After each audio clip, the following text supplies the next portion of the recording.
Bu videoni ko'rib turganingizdan men xursandman, chunki nima uchun? Sizda aniq konkretni maqsad bor, o'zingizning ustingizda ishlash va shaxsiy rivojlanish bo'yicha.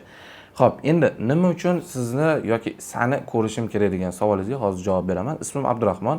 3 yil SMM menejer bo'lib ishlaganman, 2 yil marketolog bo'lib ishlaganman va oxirgi 1 yil ekspert prodyuser bo'lib onlayn zapusk va shaxsiy brendlar bilan shug'ullanib kelyapmiz. Xo'p, o'zim haqimda qisqacha ma'lumot, o'tgan yilgi кейslarim bilan bittasi bilan bo'lishaman.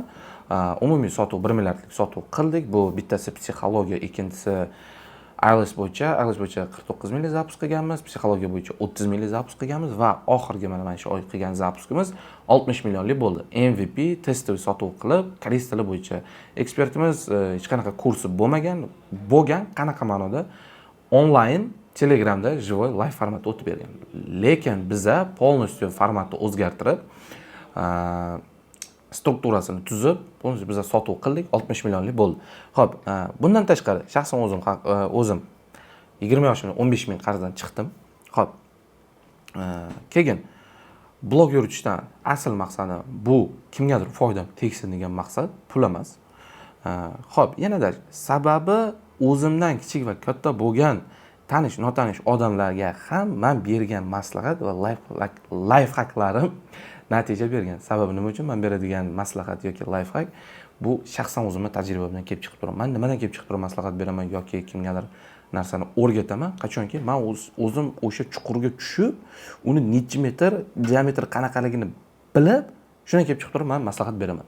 Kimgadir gapini copy paste qilib men maslahat bermayman, hech qachon bermaganman. Shunaqa. Videoni davomini ko'rishingiz mumkin. Qani bo'lmasa boshladik. Xo'p, hammaga assalomu alaykum. Bugungi bonus videoim sizlarga absolyutno tekin. Bu strategiya bo'yicha shu qo'llanmani o'zingizlarning loyihalarda yoki klientinglar bilan borib переговорda ishlatadigan bo'lsanglar, sizlar bemalol chekda 500 yoki 1000 dan balandiga olsanglar bo'ladi. Men videoni cho'zib o'tirmadim, men videoni boshladim sirazi, chunki vaqt bu pulga sotib bo'lmaydigan narsa va qaytib kelmaydigan narsa. Xo'p, unda birinchi o'rinda qarang. Men sizlarga birinchi o'rinda umumiy tushuntirib chiqay. Endi bu yerda ruschada men o'zbekchaga tarjima qila olmadim, chunki qiynalaman o'zbekchaga, shu taraflarni to'g'ri tushunasizlar degan umiddaman. Lekin videoni davomida men butunlay o'zbekcha gapirishga harakat qilaman. Xo'p, unaqada endi qaranglar. Bu meni o'zimni bu shaxsiy tajribamdan kelib chiqib, tuzib chiqqan meni marketing kartam. Bu karta hech qanaqadir ekspertdan yoki nimadan skachat qilib olinmagan yoki tekinga olingan ma'lumot emas. Bu shaxsan o'zimning tajribamdan yana bir marta qaytarib o'taman. Xo'p. Endi, xo'p, videoga keladigan bo'lsak, birinchi o'rinda siz klient oldiga bordingiz, gaplashdingiz, переговоры o'tkazdingiz. Вот, переговоры o'tkazayotgan paytida birinchi nimadan boshlaymiz? Mana, birinchi o'rinda proyektni maqsadidan boshlaymiz. Endi bu tarafda ochadigan bo'lsak, hozir xo'p, birinchi o'rinda marketingga qancha byudjet ajratilgan? Proyekt taraflama, tadbirkor taraflama. Ikkinchisi, chiqmoqchi bo'lgan natijasi uchun qanaqa deadline qo'yilgan? Va undan tashqari maqsadini aniqlaymiz. 3 oylik, 6 oylik, 12 oylik maqsadini aniqlaymiz. Va hozir biznesni umumiy necha pul daromad qilayotgani haqida so'raymiz. Endi bu narsa meni tajribamdan o'tgan, necha pul oborot qiladi biznesingiz deganimda menga javob keladi, "Sana nima ishing bor?" degan, qo'pol qilib aytganda. Va men shunaqa savolga javob beraman. Aka, men siz bilan marketolog sifatida ishlayapman. Bundan maqsad oxirida biza har bitta ketkizgan sentimizni yoki o'sha reklamni byudjet, umumiy marketingga ketkizilgan byudjet va undan tashqari shulardan kelib chiqib turib, men ozgina noto'g'ri gapiraman. Shulardan kelib chiqib turib CIC, LTV o'lchanadi. To есть CIC bu sizga kelayotgan bitta klientning narxi. Ko'pchilik lead narxiga ahamiyat beradi, no aslida CIC ga ahamiyat berish kerak. Sababi sizlarga bitta lead narxi deylik o'quv sentri uchun yoki misol uchun konsalting firmani olaylik. 2 sentdan yoki $1 yoki 50 sentdan tushadigan bo'lsin, bu o'rta holda yaxshi natija, lekin bu yerda sotuvga bo'ladigan konversiyasi bor. Agar shu sotuvga bo'ladigan konversiyasi yuqori bo'lib turib, sizlarga CIC, to есть bitta klientning narxi va LTV bu klientni davomiyligi, to есть bitta klient sizdan 9 oy narsa sotib oladi O'sha siz bitta klientni sotish uchun sizning mahsulotingiz deylik $50, siz klientni sotib oldingiz reklamadan $10 sarflab, endi siz bitta klientingizdan $40 sof daromad qilasiz. Endi o'sha sof daromadingizni $40 9 oy. Bu degani $3600. Misol uchun. Bu matematikasini tushunishingiz uchun men sizlarga hozir tushuntirib berdim. Vot, mana shu maqsadda biznes necha pul оборот qilinayotganini aniqlanadi. Sababi keyin siz qanchalik оборотini oshirib berganingizni, qanchalik qiymat olib kelib berganingizni tadbirkor oldida oddiy jaydaricha tilda aytganda tilingiz uzun bo'lishi uchun. Chunki ko'pchilik ekspertlar, ekspertlar emas, o'sha marketolog, SMM'chilar o'zi bilmagan holda savdosini oshirib beradi, lekin qanchalik oshirib berganini bilmaydi. Shu. Endi ikkinchi savol, qancha ishlab topmoqchi? Vot. Undan keyingisi qanaqa qiymat odamlarga olib kelib beradi? Bu biznes yoki proyekt. Undan tashqari, qanaqa qiymat olib kelib bermoqchi o'zi? Tushuntiraman. Farqi nimada? Misol uchun deylik, bitta poliklinika bor. U umumiy, to есть analizlarni o'tkazadi. To есть u yoqda qon analizi bor, u qolgan analizlar ham hammasi bor, xullas. U hozirgi paytda shu qiymatni olib kelayotgan bo'lsa, lekin asli uni olib kelishi kerak bo'lgan qiymat bu balkim operatsiya bo'lishi mumkin, jarrohlik, shunga o'xshash. Farqini tushundinglar degan umiddaman. Mana shunda farq bo'ladi. Xo'p, qanaqa darajaga, to есть уровеньga chiqmoqchi brend? Qanaqa periodda? Deylik, 1 yil yoki 2 yilda. Menga keladi tajribadan kelib chiqib turib, faqat tajribadan, birovda gapidan emas.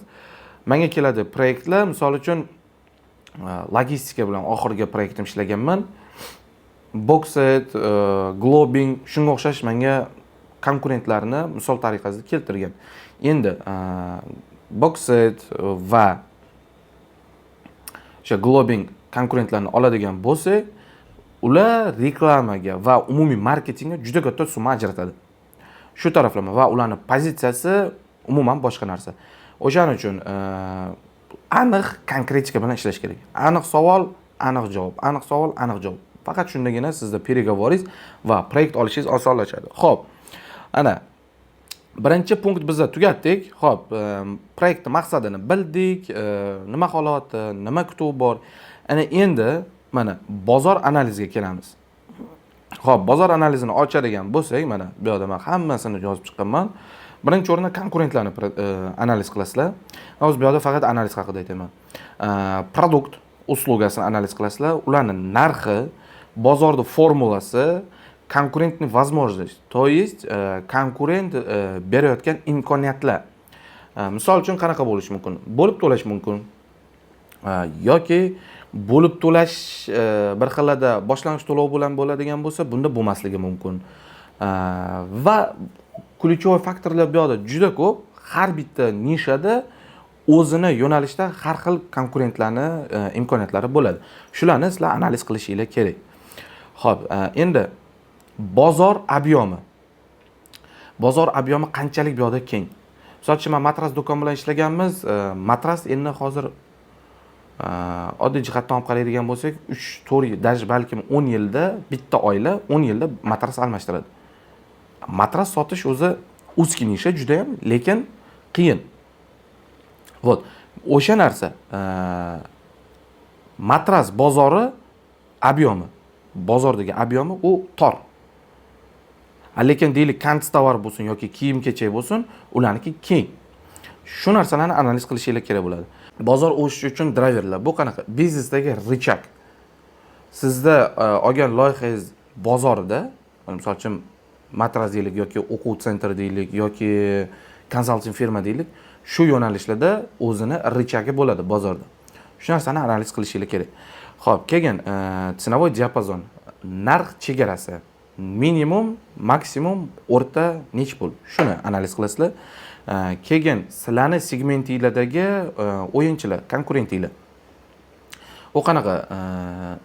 Har bitta proyektda, har bitta yo'nalishda o'zini konkurenti bo'ladi, kostyumisi bo'ladi va primoyi bo'ladi, to'g'ri konkurent va kostyumni. Kostyumni konkurent o'zbekchada to'g'risi men bilmayman. Kostyumni konkurent bu qanaqa konkurent? Siz o'quv sentr ingliz tili bo'yicha. yana bitta o'quv sentri bor, u ham ingliz tili, ham rus tili, ham matematika o'tishi mumkin. Bu sizga kosinlik konkurent bo'ladi. Faqat ingliz tili bo'yicha o'qitadigan o'quv sentri bu sizda primoy, to'g'ridan to'g'ri konkurentingiz bo'ladi. Tushuntira oldimmi? Konkurent, mana bu yerda yozganman, игроки конкуренты в секторе. Bu sizda to'g'ridan to'g'ri konkurentlaringiz. Hozir tushuntirgan narsam. Xo'p, endi konkurentlaringizni investitsion plani, qanchalik investitsiya kiritishga nima tayyor yoki loyiq. Buni qanaqa qilib bilasiz? Facebook reklama akkaunt bibliotekasiga kirib turib, siz bu yerdan analiz qilishingiz mumkin. Nechta reklamni byudjet, nechta reklamda объявление ajratilgan, qolgan SMElarda, blogerlarda analiz qilib kuzatasiz. Blogerlar bilan ishlayotgan bo'lsa, qanchadan beri ishlab kelayotgani, SMEda bo'ladigan bo'lsa, SMEning narxlarini, reklamani, postlarning narxlarini primerni bilasiz. Qaysi bloger bilan ishlayotgan bo'lsa, o'sha blogerda yoki storiesda yoki postda bo'ladigan bo'lsa, uni narx-navosini bilasiz. Вот. Va qolgan texnik часть taraflari bor. Misol uchun deylik, servisi, nima dostavka bormi, yo'qmi? Ular уже mayda savollar. Bu klient o'zidan sirazi javob chiqadigan narsa. Xo'p, endi bu yerda biz konkurentlarni analiziga kiramiz. Xo'p. Birinchisi, ular qanaqa qilib o'zini продвигать qilyapti. Xo'p. Qanaqa qilib o'zini klientlari bilan muloqot tuzadi. Telefon qilganingizda siz konkurentingizni analiz qilganda o'zingiz telefon qilib, klient sifatida siz ularni analiz qilasiz. Siz bilan qanaqa gaplashdi, nima ma'lumot berdi, sota oldimi, yo'qmi? Siz o'z savollarni tuzib chiqib, sotuv bo'limi bilan gaplashasiz. Endi qanaqa instrumentni ishlatyapti? Kimdirlar bo'lishi mumkin, hozir YouTube format qo'shgan, kimdirlar bo'lishi mumkin, TikTok qo'shgan, kimdirlar kollaboratsiya qo'shgan, kimdirlar litso brend olishgan, ambassador qanaqadir. Shu instrumentlarni analiz qilasiz. Qanaqa blogerlar bilan, qaysi bloger bilan ishlayapti? Ularning o'rtacha narxi qancha? O'rtacha narxi hamma endi aniqlashni biladi, chunki bu videoni ko'rib turgan odamlar men katta ehtimol bilan uverenman, o'ziga ishongan, aqli hushi joyida odamlar. Xo'p, mana shu to'rtta xulosadan kelib chiqib turib, umumiy tushuncha, siz o'zingizni brendingizni offerini yoki servisini kuchaytirasiz yoki produktingizni. Xo'p, qayerda reklama beryapti? Ularni OTP'si nima? OTP'si уникальный торговое предложение. Bu sizga o'sha ishlamoqchi bo'lgan yoki ishlab kelayotgan proyektingizni taklifi, offeri. Xo'p, konkurentlaringizga qayerdan trafik kiryapti? Birinchi bo'lishi mumkin, bu eng ommaga chiqqan target, Facebook, Instagram. Ikkinchisi YouTube воронка bo'lishi mumkin, hozir qo'llayotgan TikTok, Telegram adres, Yellow page, kontekstni, SEO. Qayerdan kirayotganini sizlar konkurentlarni analiz qilasizlar. Endi ularni servis уровени, lokatsiyasi, dostavka, srok dostavkasi, garantiya, вот, servis ikkita bo'lib qolibdi, bittasini o'chiramiz, xo'p. Va ularning ценовой диапазoni. Qaranglar, tushuntirib o'taman. Bu yerda bozorda ценовой диапазон bor, bu umumiy bozorda.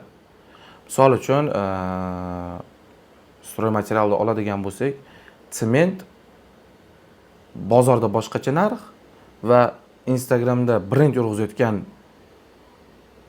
brendlarda boshqacha narx. Umumiy bozorda sotilayotgan narx boshqacha bo'ladi. Lekin Instagramda o'zini brendini yurg'izib sotayotgan odamlarda boshqacha narx bo'ladi. Shularni ham aniqlaysizlar. Shunda farqi bor. Konkurent analiz qilganda ularni ценовой диапазoni va bozor. Xo'p, undan keyin уже sizda ideyalaringiz, taklif va muammolarga yechim kelib chiqadi. Endi xo'p, kontentga keladigan bo'lsak, bu eng hozir qiziqarli kontent. Xo'p, bu birinchi o'rinda men eng yaxshi ko'rganim emotsionalniy kontent. Bu kontent orqali siz auditoriyangizni muammosiga yechim berasiz. Emotsional kontent orqali. Qanaqa? Misol uchun kolani reklamasini misol keltiraman. Uni hamma biladi, hamma ko'rgan. Oila davrasida kola ichda odam maza qildi, chanqog'i qoldi. Emotsional kontent. То есть bu yerda связь qanaqa? Kola bilan kola ichganingda sen maza qilasan, rohatlanasan, chanqog'ing qoladi. Endi sizda ham birinchisi xuddi shunaqa bo'lish kerak. Bu yerda ключевой faktor nima? Qimmat 30 ming, 20 ming dollarlik production emas. Yo'q, просто to'g'ri o'ylangan kontent. Endi klientingizga fotosyomka, videosyomka, UGC content. UGC content bu nima? Siz shunaqa narsa taklif qilasizki, o'zingizni nimangizda, brendingizda nima bo'lishidan qat'iy nazar, qaysi yo'nalish bo'lishidan qat'iy nazar, misol tariqasida keltiraman, Korzinka va nima? Starbucks. Korzinkani menda shogirdim ko'p bo'lmadi, bir hafta bo'ldi tashlaganiga, prilavkasiga yozib qo'ygan. Sizlarda bizani tovarimiz qolmayapti. Biza shu tovarni olib kelamiz deb. U rasmini hozir montajga qo'yib beradi bolalarim. UGC content shu. Siz shunaqa narsa o'ylab topasizki, u narsani pользователlaringiz, то есть auditoriyangiz, подписчиklaringiz uni rasmga olib, storiesga отметка qiladi yoki kimgalardir ko'rsatadi. Endi produktda assortiment. Xo'p, agar logotip qilish kerak bo'lsa yoki brending qilish kerak bo'lsa, uni ham qilasiz. Dальше undan keyin уже kelib chiqib turib, post, reels qanaqa format bo'ladi, umumiy vizual qanaqa bo'ladi, konsepsiya qanaqa bo'ladi va hokazo. Va parallelni kontent tuzib chiqqaningizdan keyin sizlar tiplash reklamni kreativ ishlab chiqasizlar. Xo'p. Endi mana eng qiziq joyi konkurent uzr, auditoriya analizi. Ular kim, nima ish qiladi, yoshi, lokatsiyasi, jinsi, uni oilalimi, yo'qmi, pul topish nimasi, nechta pul topadi, nima ish qiladi va nima muammosi bor, nima xohlaydi va nima qiziqishi bor. Undan tashqari ular sizni brendingizda qanaqa qilib qabul qilish kerak. Shulardan mana umumiy xulosani olganingizdan keyin bu narsa uchun kazdev o'tkaziladi. Kazdev qanaqa o'tkaziladi? Zapusk bo'ladigan bo'lsa, Instagramdan oprosnik olasiz. Agar biznes yoki marketing proyekt bo'ladigan bo'lsa, undan sizga kelgan klient yoki bor klientga bazangizdan siz segmentga bo'lib chiqib, siz ulardan kazdev o'tkazasiz. Kazdev qanaqa bo'lishi mumkin? Telegramda soзвон bo'lishi mumkin, video chat bo'lishi mumkin yoki встреча. Eng effektivnisi встреча. Kazdevni siz zapis qilib, dальше zapis qilganingizdan keyin undan xulosa olib, xulosadan kelib chiqib turib siz kontent tuzasiz, reklama kreativ tuzasiz va offerda yanada kuchliroq qilasiz. Xo'p, endi oxirgi часть qoldi. Mayli, xo'p, давайте oxirgi emas, ikkita qolibdi ekan, trafik. Trafikka keladigan bo'lsak, trafik yo'llari o'zi qanaqa? Birinchisi sayt Google, Yandex, ijtimoiy tarmoqlar, Telegram, Instagram, Facebook, tashqi reklama, bu reklamni banner bo'lishi mumkin, targ'ov sentrlarda nima bo'lishi mumkin, reklama va reklama radioda, reklama televizorda. Men eng nima desam bo'ladi, foyda keltirmaydigan reklama instrument bu reklama TVda berish. Birinchidan juda ham qimmat, ikkinchidan hech kim ko'rmaydi. Вот. Xo'p. CGM bu nima? Bu klientni mana bu yaqinroq qilamiz, kattalashtiramiz ozgina, чтобы boshqa narsalar sizlarga xalaqit bermasligi uchun. Tak, juda ozgina qotib qoldi. Bilmayman nimaga. Xo'p, mana. Birinchisi, klienti.asi. Sizlarga, to есть, mana klient keldi, sizni reklamangizni ko'rdi, o'tmadi. Ikkinchi marta o'tdi, qiziqish bildirdi, o'tib profilingizni ko'rdi, lekin obuna bo'lmadi yoki yozmadi yoki yana nimadir. Undan keyin ko'rdi, yana bir marta qaytarib ko'rdi, profiliga o'tdi, obuna bo'ldi, qiziqish bildirdi, telefon qildi yoki SMS yozdi, bu yo'q dальше sotuv voronkasi ketadi. Menejerlar olib ularga sotish kerak. Xullas, eng qisqacha va lo'nda qilib tushuntirganimni, klientingizni .a bilan .b'si sizga kelgungacha qanaqa edi va sotib olgandan keyin uni qanaqa hissiyot bo'ldi. Xo'p. Qanaqa qilib sizlardan sotib oladi u klient? Xo'p. Keyin полный analiz. Klientni sotuvgacha bo'lgan yo'lini, to есть sotuvgacha qanaqa yo'l bosib o'tdi. Sizga bu nima beradi? CGM sizga, ya'ni klientingizni sizdan sotib olish uchun yasniy kartina chiqarib beradi. Siz bu narsadan keyin nima qila olasiz?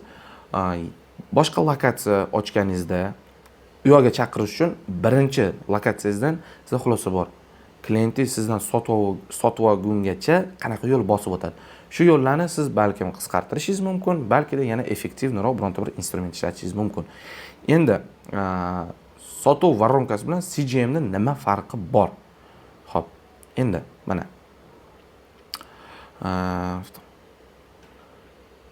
qaranglar, mana воронка, sotuv voronkasi bu matematik часть taraflama sizlarga ko'rsatib beradi.